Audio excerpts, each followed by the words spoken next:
Drift like homie, keep flipping it and go. Come so hard, my grip can't even fit it in a phone. Pockets on swell. What it do? What it is? Bow, bow, bow, bow, bow, bow, bow, bow, bow, bow.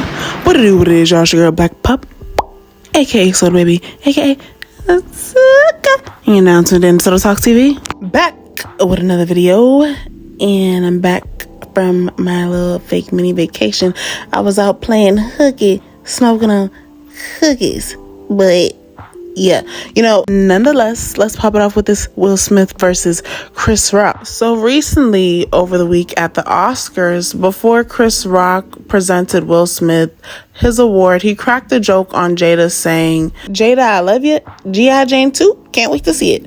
And that joke pushed Will Smith over the edge, and it led to Will Smith slapping the out of Chris Rock. And what's really took me is that clean slap that Will Smith laid on Chris Rock, allegedly this was planned by the two of them for elite reasons. And it's really caused the debate, and it's really caused people who really are showing their true colors, because it's like at this point the joke is over and people still feel so comfortable to disrespect Jada, even though I don't condone or advise people to go up to random people and just slap them.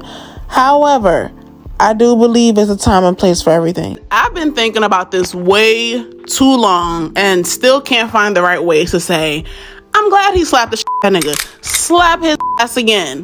Because at the end of the day, the way certain people are just coming out and just openly disrespecting Jada at this level, calling her a bald-headed bitch, it just goes to show you that they never really liked you. They always felt the way about you.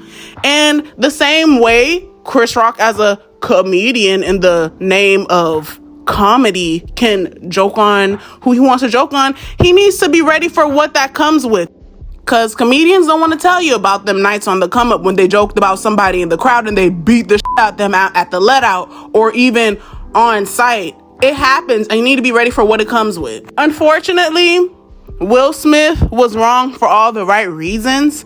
And I'm sorry, I'm not going to act like, oh my God, Chris Rock was a bigger man. He was not no bigger man. He's just a nigga that got slapped. Yes, it was very unprofessional. And there's talks of Will Smith being resigned from the Oscar Academy, so he won't be able to apply and be nominated and stuff like that. But oh well, it's this one slap is not going to end his career. Y'all can't get rid of him. And at the end of the day, sometimes you gotta get suspended for your respect. You gotta look a fool for your respect, because sometimes you just need to let people know, look, stop playing with me. And people are trying to compare this to if transgender people come on stage and slap the out of somebody for a joke, it would be a different story. You're damn right it would be a different story, because when your name, because it depends on who you are. A lot of the things you get away with depends on who you are. You know how a manager can be on the phone at work and as a team member you can't? Yeah. Will Smith has done way too much for the culture. His name holds too much weight. So Will Smith can afford to get away with something like this. That don't mean he's not going to be held accountable for his ways. But, at the same time, I understand why all the comedians are trying to band together against Will for standing up for his wife, because, it's going to take away the funniness if people can't take jokes. But at the same time, this is his real life. Yes, he puts it out on Front Street for it to be interpreted. Anything that you put out on the internet is up for interpretation.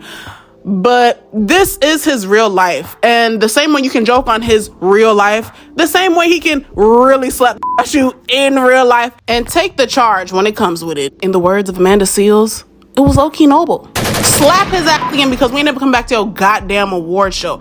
After a couple years ago when Jada Pinkett stood up for him not winning the award that he so deserved, I'm glad he stood up for her, because you need to be about the home team first. After all this acting Hollywood is done, I go home to my wife.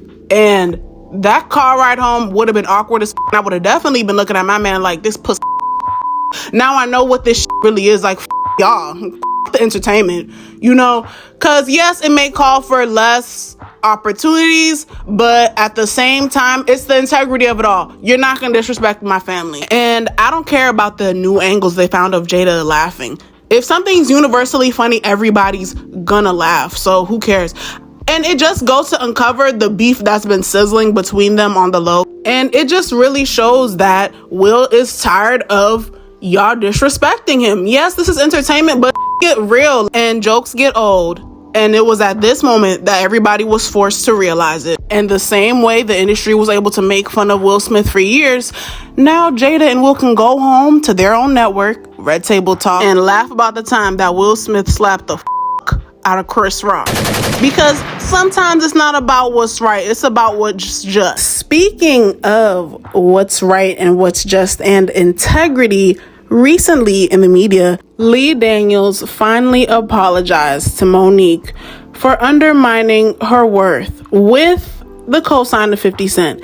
And if Monique wasn't still standing on what she stood on, and just was like, you know, it is what it is, I'm gonna just take it, I'm gonna just, you know, if she wasn't standing on integrity, 50 Cent wouldn't have been able to see her worth. And he did, because she believed it, no matter in the face of Steve Harvey saying it's all about the money game. Everybody turned their back on Monique because of dollars.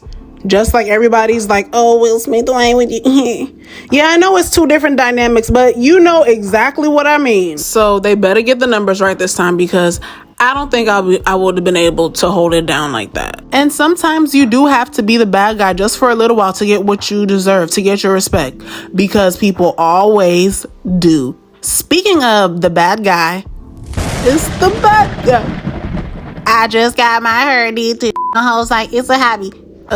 Oh, my bad, that was shitty. This week, Rari. Next week, Lambo. Jump, flood. I don't. Lando. You just gotta love Nicki Minaj sneak this and that, talk about some, but you ain't Puerto Rican. We all know Cardi B's Dominican and Trinidadian. Then she wanna talk about some, this ain't no Reebok. We all know Cardi B is endorsed by Reebok.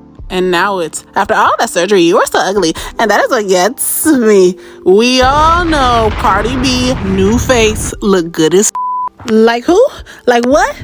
None of you stuff. How y'all feel about the Queen of the Drill battle going on between Nicki Minaj, City Girls, and Cardi B? I'm just happy to see all the girls outside at the same time. Told my nigga he better act right to me as a Wayland. In my JT voice. Everybody knows Cardi B's hair was laid.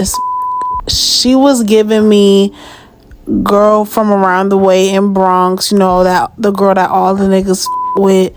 And I guess that was the statement of her outfit, which was, you know, it was very laid back, but at least the hair saves the day. City Girls was giving the two best friends who skipped school to go across town to go see niggas. They was cute. I love that they had an outfit change. They had two outfits. I love the outfit that JT had on for her second scene, and I love the coat that Corisha had on. And then Nicki Minaj was giving the main chick vibes, you know, the main girlfriend who's coming to see her dope dealer boyfriend, who's gonna come out and take her out on a date and show her a romantic time before he goes away for 10 years. I can't wait for the Nicki video to drop, because she's really looking like her old self. And Fabio Foreign just looking like the man right now. Shout out to the man with the mother plan. And the timing is just so perfect right now, and it just compliments everybody so well. Like even with Fabio, I feel like this is one of his moments where he can say that he knows that he officially arrived. Like, he stamped, like, he got the Nicki feature. Like, you got the Nicki feature, you get the Nicki, you're official.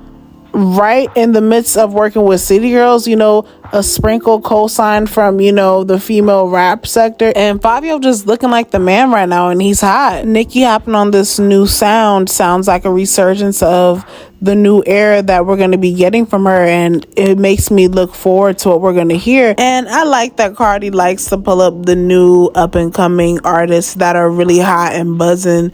You know, I like how she knows that she can mix her impact with their sound to introduce that new wave. And with City Girls getting on this New York drill sound, I feel like they got something to prove, and they here to stay.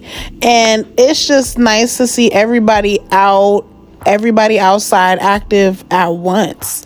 So let me know what y'all think in the comments. What y'all think about Will Smith versus Chris Rock? Whose side you on? What y'all think about Monique getting her apology from Lee Daniels?